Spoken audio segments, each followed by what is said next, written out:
How much time do you have here? Are you wasting your life and everything you could be doing? If so, why? Because you're afraid? What are you afraid of? Are you afraid of failure? Are you afraid it's just not going to work out for you? Why would you think that it's not going to work out for you? Did you know that the only people who accomplish things in this life are those who believe they can? Even you, for the things you have accomplished, the only reason you were able to do that was because you believed in yourself. So why can't you believe in yourself about your biggest goals and dreams? There's actually so little different about you compared to anyone else who has accomplished great things. The only thing that may be different about them is that they had the mindset that allowed them to try the things that they set their mind to. When they came up with an idea, they just did it.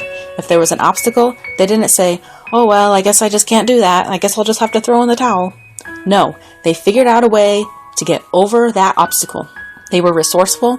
They took the resources they had and turned it into something that they wanted it to become. Everything is changeable.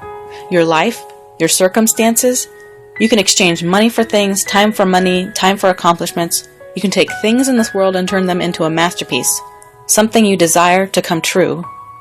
There was once a painter who lived in Philadelphia. His passion was to paint grand paintings, and he was very good. He had a natural talent, but he didn't make much money. One day he couldn't afford to buy his canvas and paints. He took a walk, pondering how he was going to be able to paint this idea he had in his head. He envisioned a woman holding her newborn child, big heavy clouds hovering over them, then splitting just enough for rays of sunlight to shine down on them. The vividness he had in his mind, he just couldn't contain it. He just had to get this out with his paintbrush. Well, as he was walking down the alley, there was lots of noise disturbing his thoughts. Hammering, drills, all kinds of power tools. They were renovating one of the houses on the alley. And he was looking up, watching what they had done to the house, and he remembered how bad that house looked before. He admired their work. The house was really coming along. Well, he was about to walk away when just to the side he looked down and there was a giant piece of plywood leaning against the dumpster. A construction worker was throwing it away. He walked up to it to examine it, and it was in good condition. A piece cut off one end, but besides that, it was pretty much how you would get it if you hopped over to Home Depot to pick it up yourself. For some reason, he decided to look inside the dumpster. He didn't know why. He just felt the urge to see what else was inside. And to his surprise, there was actually a can of paint. It was home paint that you would use to paint your walls, but he didn't care. He lifted the can of paint out of the dumpster, and it felt like it was about half full still. The paint running down the side of the can was a medium shade of gray. A light bulb went off in his head. He ran back home, grabbed a towel, some rope, and his keys, and drove his car back to the dumpster.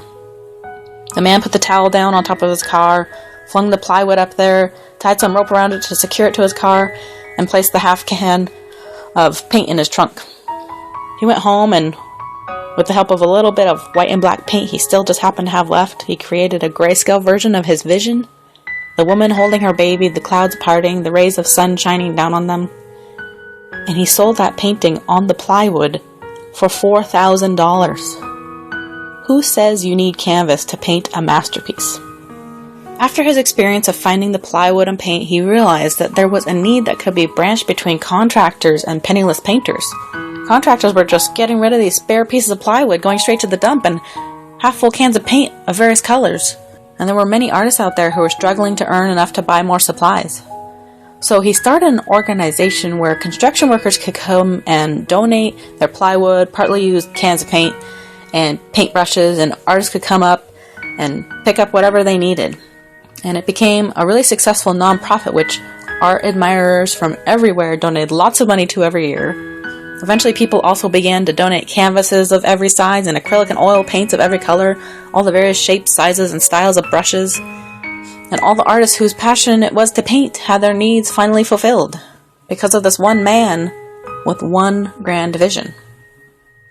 What's your vision? It doesn't have to be grand. What do you want to do with your life? What do you want to do this year? Find a way to do it. There is a way. You just have to find it. Don't look at those obstacles and give up. Everyone has obstacles. The people who succeed are the ones who look at their obstacles and think of a way to overcome them. So take action now.